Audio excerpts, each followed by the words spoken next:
आर्यवर्त आपकी स्वास्थ्य काया उज्जवल और उन्नत जीवन की कामना करता है। गौ माता मां कामधेनु आप सभी का मंगल करे।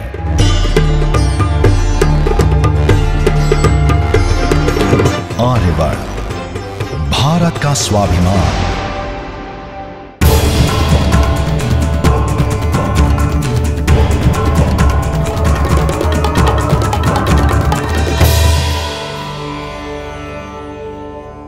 गरुड़ जी कहते हैं 11वें दिन का कृत्य विधान भी बताइए, हे जगदीश्वर, यह कैसे किया जाए। 11वें दिन मृत शय्यादान, गोदान, घटदान, अष्टमहादान, वृषोत्सर्ग, मध्यम षोडशी, उत्तम षोडशी, नारायण बलि आदि करनी चाहिए। उसके बाद प्रेत को प्रेतत्व नहीं रहता है।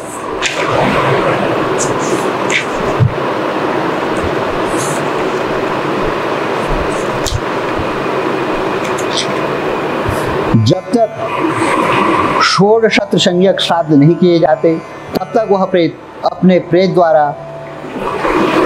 अपने द्वारा अथवा दूसरे के द्वारा दी गई कोई वस्तु प्राप्त नहीं करता।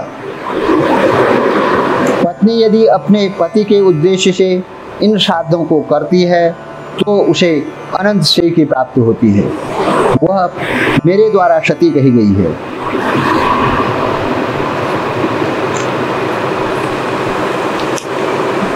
इस प्रकार 11वें दिन श्राद्ध करके शपथनीकरण करना चाहिए और सूतक भी जाने पर शय्यादान और पददान आदि करने चाहिए। गरुड़ जी कहते हैं, हे प्रभु, शपथनी की विधि, सूतक का निर्णय और शय्यादान और पददान किस प्रकार करना चाहिए उसकी महिमा कहिए। भगवान कहते हैं, जिसका पिंड रुद्र स्वरूप पितामह आदि के पिंड में नहीं मिला दिया जाए उसको पुत्रों के द्वारा दिए गए अनेक प्रकार के दान प्राप्त नहीं होते। उनका पुत्र भी सदा अशुद्ध रहता है, कभी शुद्ध नहीं होता, क्योंकि शपथनीकरण के बिना सूतक की निवृत्ति नहीं होती, अर्थात सूतक की समाप्ति नहीं होती। इसलिए पुत्र के द्वारा सूतक के अंत में शपथनीकरण किया जाना चाहिए।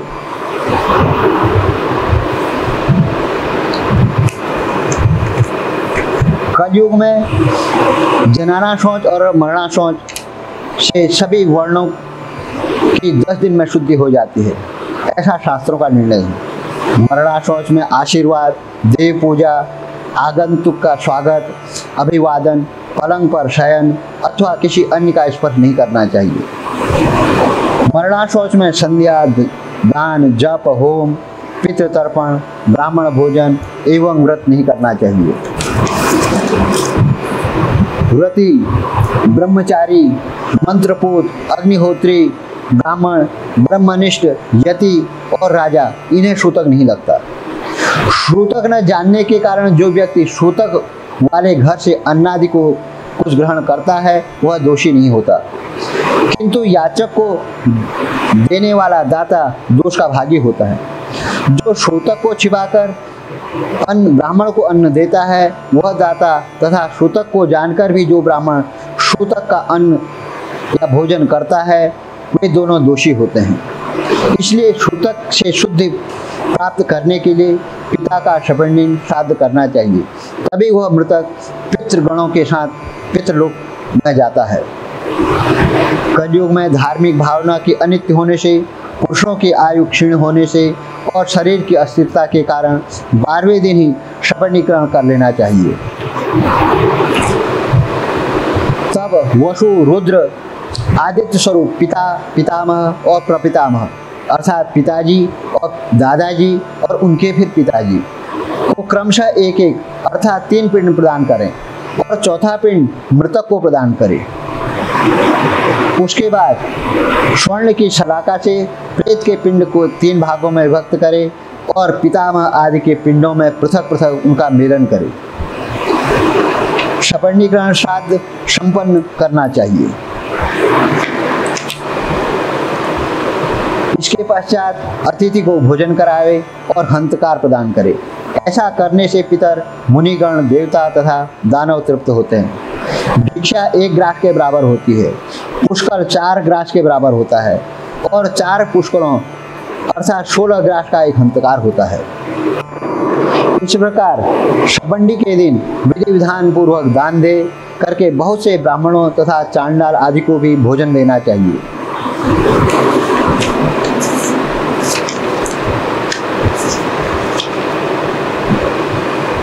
जो मनुष्य मेरे द्वारा कहे गए श्राद्धों एवं दानों को विधि पूर्वक करता है और गरु प्राण की कथा को सुनता है, उसके फल को सुनो। पिता उसको सत्पुत्र प्रदान करता है, पितामह दादाजी उसे गोधन देते हैं और प्रपितामह उसे बहुत प्रकार के धन संपत्ति आदि प्रदान करते हैं और वृद्ध प्रपितामह तृप्त होकर अन्न आदि प्रदान करते हैं। इस प्रकार श्रद्धा से तृप्त होकर सभी पितर पुत्र को वांछित फल देते हैं और धर्म मार्ग से धर्मराज के प्रसाद में जाकर वे धर्मराज की सभा में आदर पूर्वक विराजमान रहते हैं। तो वाचो, फिर गरुड़ जी कहते हैं, धर्मात्मा व्यक्ति स्वर्ग के भोगों को भोगकर पुनः निर्मल कुल में उत्पन्न होता है, इसलिए माता के गर्भ में उसकी उत्पत्ति कैसे होती है, इस विषय में बताइए। भगवान वाचो, भगवान कहते हैं, पहले मैं तुम्हें पारमार्थिक स्वरूप के विषय में बतलाता हूँ, जो ब्रह्मांड के गुणों से संपन्न है और योगियों के द्वारा धारण करने योग्य है। पुण्यात्मा जीव पवित्र आचरण करने वाले लक्ष्मी संपन्न गृहस्थों के घर में जैसे उत्पन्न होता है और उसके पिता एवं माता के विधान तथा नियम जिस प्रकार होते हैं, उसके विषय में तुमसे कहता हूँ। स्त्रियों के ऋतुकाल में 4 दिन तक उनका त्याग कर देना चाहिए, क्योंकि उस समय उनके शरीर में पाप का निवास रहता है। 1 सप्ताह के बाद पितरों एवं देवताओं के पूजन एवं अर्चन तथा व्रत करने योग्य होती हैं। 1 सप्ताह के मध्य में जो गर्भाधारण होता है, उससे मलिन मनोवृत्ति वाले संतान का जन्म होता है। ऋतुकाल के अनंतर युग्म रात्रियों में गर्भाधान होने से पुत्र और विषम रात्रियों में गर्भाधान से कन्या की उत्पत्ति होती है। स्त्रियों के रजोदर्शन से सामान्यतः 16 रात्रियों तक ऋतुकाल बताया गया है। 14वीं रात्रि को गर्भाधान होने पर गुणवान, भाग्यवान और धार्मिक पुत्र की उत्पत्ति होती है। गर्भाधान के समय पुरुष की मनोवृत्ति जिस प्रकार की होती है, उसी प्रकार के स्वभाव वाला जीव गर्भ में प्रवेश करता है। पुण्यात्मा पुरुष ग्रहों की उच्च स्थिति में जन्म प्राप्त करता है। वह पुत्र विद्या और विनय से संपन्न होकर पिता के घर में बढ़ता है और अपने सारे कार्य करता है तथा दानशील और धनी होता है। पृथ्वी, जल, अग्नि, वायु तथा आकाश, ये 5 स्थूलभूत कहे गए हैं। यह शरीर इन्हीं 5 भूतों से बनता है, इसलिए 5 भौतिक कहलाता है। त्वचा, हड्डियां, नाड़ियां, रोम और मांस, ये 5 भूमि के गुण हैं। लार, मूत्र, वीर्य, मज्जा तथा 5वां रक्त, ये 5 गुण जल के कहे गए हैं। क्षुधा, तृषा, आलस्य, निद्रा और कांति, ये 5 गुण तेज के कहे गए हैं। सिकुड़ना, दौड़ना, लांघना, फैलना और चेष्टा करना, ये 5 गुण वायु के हैं। घोष अर्थात शब्द, छिद्र, गांभीर्य, श्रवण और सर्व संशय, ये 5 गुण आकाश के जानने चाहिए। कान, त्वक, जिह्वा, नेत्र, नासिका, ये ज्ञानेंद्रिया हैं। वाक, हाथ, पैर, गुदा और उपस्थ, ये कर्मेंद्रिया हैं।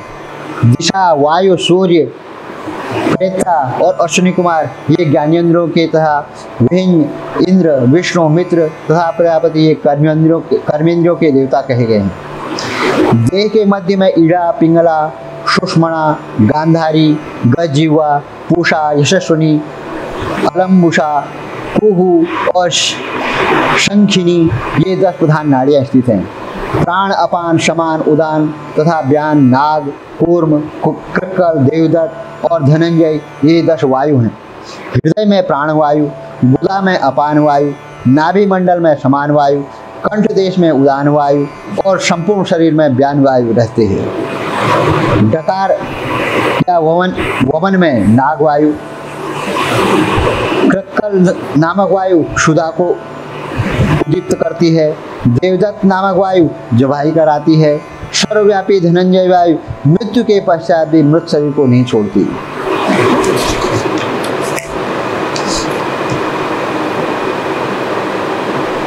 शरीर के कर्ण, नासिका आदि 12 छिद्रों से मल के निकलने के द्वार हैं।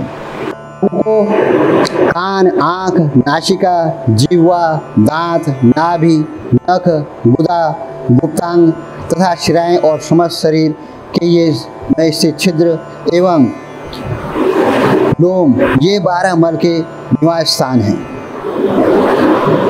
अब नरदेह के 2 रूपों के विषय में सुनो, एक व्यवहारिक, दूसरा पारमार्थिक।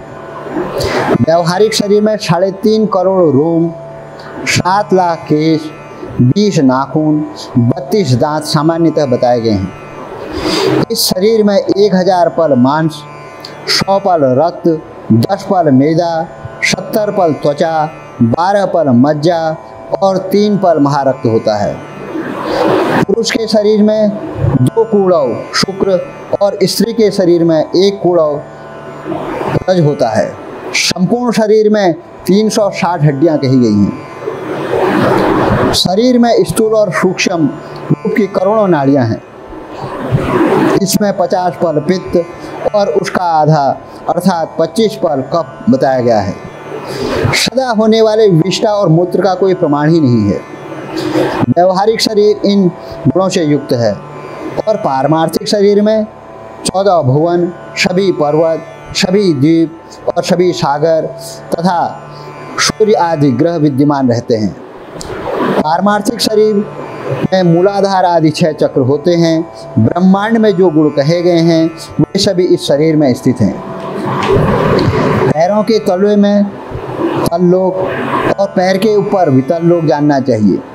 इसी प्रकार जानू में सुतल्लोक और जंघाओं में महातल्लोक और मूल में तलातल, भुजीय स्थान में रसातल, कटी प्रदेश में पाताल। इस प्रकार पैरों के तलवों से लेकर जंघा तक, कटी तक 7 अधोलोक कहे गए हैं। नाभि के मध्य में भूरलोक, नाभि के ऊपर भुवरलोक, हृदय में स्वरलोक, कंठ में महरलोक, मुख में जनलोक, ललाट में तपोलोक और ब्रह्मरंध्र में सत्यलोक स्थित हैं। और त्रिकोण के मध्य में मेरु, अंध कोण में मंदर और दाहिने कोण में कैलाश, वाम कोण में हिमाचल, उधर रेखा में निषद, दाहिनी ओर की रेखा में गंधमादन तथा बाईं ओर की रेखा में रमणाचल नामक पर्वत स्थित हैं। ये 7 कुल पर्वत हुए इस पारमार्थिक शरीर में। अस्थि में जम्बू द्वीप, मज्जा में शाक द्वीप, मांस में कुश द्वीप, शिराओं में क्रौंच द्वीप, त्वचा में सालमरी द्वीप, रोम समूह में गोमेद द्वीप और नख में पुष्कर द्वीप की स्थिति माननी चाहिए। और क्षार समुद्र मूत्र में, क्षीर सागर दूध में, शुरा का सागर कफ में, घृत का सागर मज्जा में, रस का सागर शरीरस रस में और दधि सागर रक्त में स्थित समझना चाहिए। और नाद चंद्र में सूर्य, बिंदु चक्र में चंद्रमा, नेत्रों में मंगल, हृदय में बुध की स्थिति समझना चाहिए। नाभि में स्थित मणिपुर चक्र में बृहस्पति तथा शुक्र में शुक्र स्थित है। नाभि स्थान, नाभि जहाँ पर गोल रहती है वहाँ पर शनैश्चर स्थित है और मुख में राहु की स्थिति कहा गया है। वायु स्थान में केतु। इस प्रकार समस्त ग्रह मंडल इस पारमार्थिक शरीर में विद्यमान है। इस प्रकार अपने इस शरीर में समस्त ब्रह्मांड का चिंतन करना चाहिए। सुबह प्रभात काल में सदा पद्म आसन में स्थित होकर 6 चक्रों का चिंतन करना चाहिए।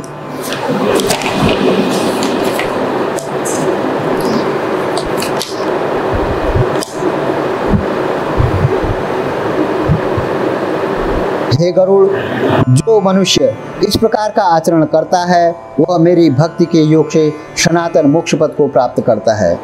वाचो फिर गरुड़ जी कहते हैं, हे दया सिंधु, अज्ञान के कारण जीव मरण स्वरूपी संसार चक्र में पड़ता है, वह मैंने सुना। अब मैं मोक्ष सनातन उपाय को सुनना चाहता हूँ।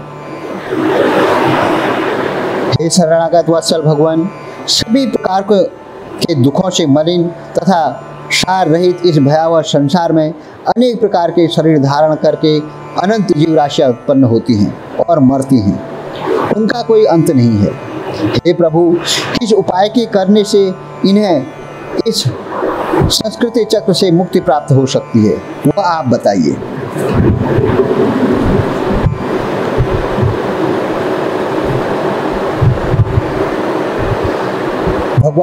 भगवान कहते हैं,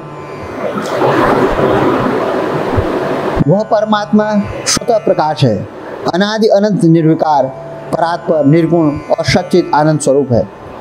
यह जीव उसी का अंश है। जैसे अग्नि से बहुत सी चिंगारियाँ निकलती हैं, उसी प्रकार अनादिकाल कालीन अविद्या से युक्त होने के कारण अनादिकाल से किए जाने वाले कर्मों के परिणाम स्वरूप देहादि उपाधि को धारण करके जीव भगवान से पृथक हो गए हैं। ये जीव कभी स्थावर, वृक्षलता, जड़ आदि योनियों में, फिर कर्म योनियों में, उसके बाद जलचर, पक्षी और पशु योनियों को प्राप्त करते हुए मनुष्य योनि को प्राप्त करते हैं। फिर धार्मिक मनुष्य के रूप में और पुनः देवता तथा देव योनियों के पश्चात क्रमशः मोक्ष को प्राप्त करने के अधिकारी होते हैं। उद्भिज, अंडज, स्वेदज और पिंडज, इन 4 प्रकार के शरीरों को सहस्रों बार धारण करने के उनसे मुक्त होकर पुण्य प्रभाव से जीव मनुष्य को प्राप्त करता है, और यदि वह ज्ञानी हो जाए तो मोक्ष प्राप्त कर लेता है। जीवों को 84 लाख योनियों में मनुष्य योनि के अतिरिक्त अन्य किसी भी योनि में तत्वज्ञान का प्राप्त नहीं होता। शरीर के बिना कोई भी जीव पुरुषार्थ नहीं कर सकता, इसलिए शरीर और धन की रक्षा करता हुआ इन्हें दोनों से पुण्य का उपार्जन करना चाहिए। मनुष्य को सर्वदा अपने शरीर की रक्षा करनी चाहिए, क्योंकि शरीर सभी पुरुषार्थों का एकमात्र साधन है, इसलिए उसकी रक्षा का उपाय करना चाहिए। जीवन धारण करने पर ही व्यक्ति अपने कल्याण को देख सकता है। गांव, क्षेत्र, धन, घर और शुभाशुभ कर्म बार बार प्राप्त हो सकते हैं, किंतु मनुष्य शरीर बार बार प्राप्त नहीं हो सकता। इसलिए बुद्धिमान व्यक्ति सदा शरीर की रक्षा का उपाय करते हैं। यदि मनुष्य स्वयं ही अपनी आत्मा का अहित से निवारण नहीं कर लेता, तो आत्मा का दूसरा कौन हितैषी होगा जो आत्मा को तारेगा। वृद्धावस्था बाघिन के समान खड़ी है और फूटे हुए घड़े से गिरने वाले जल की भांति हर क्षण आयु समाप्त हो रही है। रोग शत्रु की भांति प्रहार कर रहे हैं। अतः श्रेय प्राप्ति के लिए जीव को अभ्यास करना चाहिए। जब तक यह शरीर है तभी तक तत्व ज्ञान का अभ्यास करना चाहिए। भवन में आग लग जाने पर कौन ऐसा दुर्बुद्धि मनुष्य है जो कुआं खोदना प्रारंभ करता है। संसार में जीवों के उत्पन्न होते हुए रोग आदि से दुखित होते हुए, मृत्यु प्राप्त करते हुए और आपत्तिग्रस्त तथा दुखी देखकर भी सांसारिक मनुष्य मोह रूपी मदिरा को पीकर कभी भी भयभीत नहीं होता। संपत्ति स्वप्न के समान है, यौवन भी पुष्प के समान है और आयु बादलों के समान, बादलों में चमकने वाली बिजली के समान चंचल है। यह सब जानते हुए भी मनुष्य को धैर्य कैसे हो सकता है। एक तो मनुष्य का 100 वर्ष की आयु है, उसमें भी निद्रा और आलस्य के वशीभूत होकर उसका आधा भाग बीत जाता है, और जो शेष है वह बाल्यावस्था में रोग और जरा होने वाले दुख में चला जाता है, और जो थोड़ा बचता है वह निष्फल ही बीत जाता है। कदाचित वायु को बांधना भी संभव है, आकाश के खंड खंड भी किए जा सकते हैं, तरंगों को गूंथा भी जा सकता है, परंतु आयु के शाश्वत होने की आज तक संभव नहीं हो सकती। जिस काल के द्वारा पृथ्वी जल जाती है, मेरु पर्वत भी चूर चूर हो जाता है, सागर का जल भी सूख जाता है, उस काल से मनुष्य शरीर की रक्षा क्या हो सकती है? मेरा पुत्र, मेरी पत्नी, मेरा धन, मेरे बांधव, इस प्रकार मैं कहते हुए मनुष्य रूपी बकरे को हठपूर्वक काल रूपी भेड़िया मार डालता है। यह मैंने कर लिया, यह करना शेष है, यह दूसरा कार्य अभी कुछ बाकी है। इस प्रकार की इच्छा से युक्त मनुष्य को यमराज अपने वश में कर लेते हैं। कल किए जाने वाले कार्य को आज करें और दोपहर में किए जाने वाले कार्य को पूर्वाहन में कर लें, क्योंकि मनुष्य ने अपना कितना कार्य किया है अथवा नहीं, इसकी प्रतीक्षा मृत्यु नहीं करती। यह जगत ऐसा है जिसमें मृत्यु बालकों को, युवकों को, वृद्धों को और गर्भस्थ जीवों को सभी को ग्रस लेती है। जब जीव अपने देह को भी यहीं छोड़कर यमलोक चला जाता है, तो फिर स्त्री, माता, पिता और पुत्र आदि से किस प्रयोजन से संबंध स्थापित किया जाए? यह संसार दुख का मूल कारण है। इसलिए इस संसार से जिसका संबंध है वही दुखी है, और जिसने इस जगत का त्याग किया वही मनुष्य सुखी है। लोहे एवं लकड़ी से बने हुए पाशों से बंधा हुआ मनुष्य मुक्त हो सकता है, किंतु पुत्र और पत्नी रूपी पाश से बंधा हुआ मनुष्य कभी भी मुक्त नहीं हो सकता। मनुष्य अपने मन को प्रिय लगने वाले जितने पदार्थों से संबंध बनाता है, उतने ही अधिक शोक की कीलें अपने हृदय में गाड़ लेता है। हे गरुड़, जो अपने हित और अहित को नहीं जानते, सदा कुमार्ग पर चलने वाले हैं और मात्र पेट भरने में ही जिनका सारा समय व्यतीत रहता है, वे मनुष्य नरकगामी हैं। मूर्ख मनुष्य प्रातः काल का समय मलमूत्र के में लगा देता है, दिन का समय क्षुधा और तृषा में, और रात्रि का समय काम, पीड़ा और निद्रा से।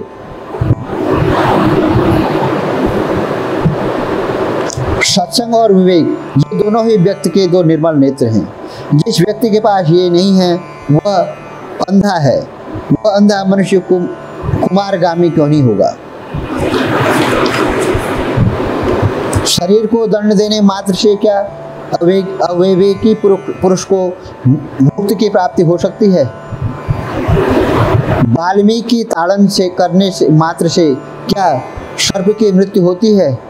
बड़ी लंबी जटाओं का भार ढोने वाले और मृग चर्म आदि से युक्त दाम्भिक पुरुष वे धारण करके ज्ञानी की भांति भी लोक में भ्रमण करते हैं और लोगों को भी भ्रमित करते हैं।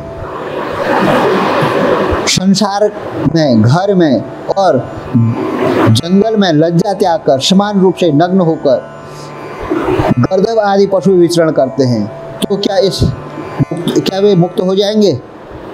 यदि मिट्टी और भस्म के धारण करने मात्र से मनुष्य मुक्त हो जाए, तो मिट्टी और भस्म में शयन करने वाला वह कुत्ता भी क्या मुक्ति प्राप्त कर लेगा?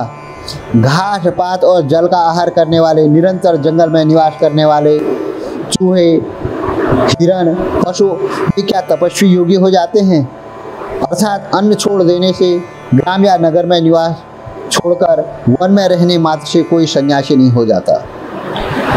मेढक, मछली आदि जलचर जीव जन्म से लेकर मृत्यु पर्यंत गंगा नदी में निवास करते हैं, क्या वे योगी कहे जाएंगे? कंकड़ का आहार करने वाले हैं तथा चातक कभी भी भूमि पर स्थित जल को नहीं पीते, तो क्या इससे वे व्रती हो जाते हैं? मोक्ष का कारण तो साक्षात तत्व ज्ञान है। जब तक तत्व ज्ञान नहीं होगा तब तक मोक्ष की प्राप्ति नहीं हो सकती। इसलिए जैसे हंस जल के मध्य से दूध को ग्रहण कर लेता है, उसी प्रकार बुद्धिमान व्यक्ति को भी शास्त्र के सार तत्व का ज्ञान प्राप्त करना चाहिए। वेद शास्त्रों का अभ्यास कर वहाँ से तत्व ज्ञान प्राप्त करके बुद्धिमान मनुष्य को चाहिए कि जैसे धान चाहने वाला व्यक्ति धान से जो चावल निकलता है उसको तो ग्रहण कर लेता है, लेकिन उसकी भूसी को छोड़ देता है, उसी तरह से उसे भी अन्य सभी शास्त्रों को छोड़ देना चाहिए। गुरु का वचन ही मोक्ष देने वाला है, अन्य सब विद्याएं विडंबना मात्र हैं। लकड़ी के हजारों भारों की अपेक्षा एक संजीवनी ही सर्वश्रेष्ठ है। कर्म वही है जो बंधन हेतु नहीं होता, तथा विद्या वही है जो मोक्ष प्रदान करा दे, और इससे अतिरिक्त कर्म केवल श्रम मात्र है।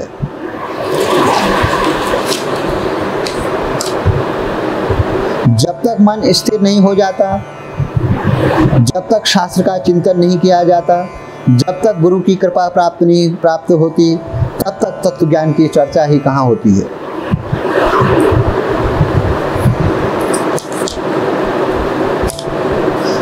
अतः धार्मिक पुरुष स्वर्ग को, तत्व यज्ञ पुरुष मोक्ष प्राप्त करते हैं, और धार्मिक पुरुष स्वर्ग को प्राप्त होते हैं। पापियों की दुर्गति होती है, और पशु पक्ष आदि पुनः पुनः जन्म मरण रूपी संसार में भ्रमण करते हैं। मरणा शौच में 10 दिन के अंदर सुनकर व्यक्ति सभी पापों से मुक्त हो जाता है। यह परलोक संबंधी कर्म पितरों को मुक्ति प्रदान करने वाला है, और परलोक तथा इस लोक में भी पुत्र को वांछित फल देकर सुख प्रदान करने वाला है। जिस पुत्र ने माता पिता की मृत्यु होने के बाद गरुड़ पुराण का श्रवण नहीं किया, गया श्राद्ध नहीं किया, या सोत्सर्ग आदि नहीं किया, मासिक और वार्षिक श्राद्ध नहीं किया, वह पुत्र कैसे कहा जा सकता है? वह पुत्र माता पिता को तारने में कैसे समर्थ है? इसलिए सभी प्रकार के प्रयत्नों को करके धर्म, अर्थ, काम तथा मोक्ष रूप पुरुषार्थ चारों को देने वाले तथा सर्वविध दुख विनाश करने वाले गरुड़ पुराण को अवश्य सुनना चाहिए। यह गरुड़ पुराण पुण्यप्रद है, पवित्र तथा पाप का नाश करने वाला है, सुनने वालों की कामनाओं को पूर्ण करने वाला है। अतः सदा ही इसे सुनना चाहिए। तो वाचस्पति जी कहते हैं, हे राजन, गरुड़ जी ने भगवान के मुख से ऐसा वचन सुनकर उन्हें बार बार प्रणाम कर अंजलि बांधकर कहा, हे देवादिदेव भगवान, हे प्रभु, आपने अमृतमय वचनों को सुनकर आपने मुझे भवसागर से तार दिया है। अब मेरा संदेश समाप्त हो गया है, और इसमें कोई संशय नहीं है। आप अपनी परम भक्त के द्वारा जो मुक्ति प्रदान करते हो, वो हरि आप मेरी रक्षा करो। ओम श्री गरुड़ पुराणे सारोद्धारे भगवद गरुड़ संवाद मोक्ष निरूपणम नाम 16वां अध्याय। वेद पुराणों की एकमात्र पहचान, आर्यवर्त, भारत का स्वाभिमान। अब यहाँ कथा विश्राम लेने जा रही है। अनादि निधनो देव शंख चक्र गदाधर अक्षय पुंडरीकाक्ष प्रेत मोक्ष प्रदो भव। अर्थात हे आदि अंत से रहित, शंख चक्र और गदा को धारण करने वाले, ऐसे अविनाशी तथा कमल के समान नेत्र वाले हे विष्णु भगवान, आप प्रेत को मोक्ष प्रदान करें, और जाने अनजाने में हमसे कहीं कोई भी गलती हुई है उसे क्षमा करें, एवं सभी पितरों को सद्गति प्रदान करें।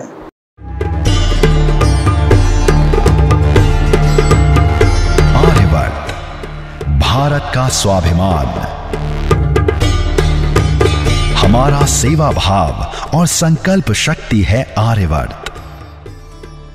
आपके द्वारा बुक करी गई हर पूजन सेवा व सामग्री में से एक हिस्सा गौ सेवा में लगाया जाएगा, जिससे न केवल आपको सुख शांति मिलेगी, अपितु गौदान सदृश पुण्य की भी प्राप्ति होगी। दान असंख्य पापों को नष्ट कर देता है। दान ही धर्म का पूर्णत्व और उसका आभूषण है।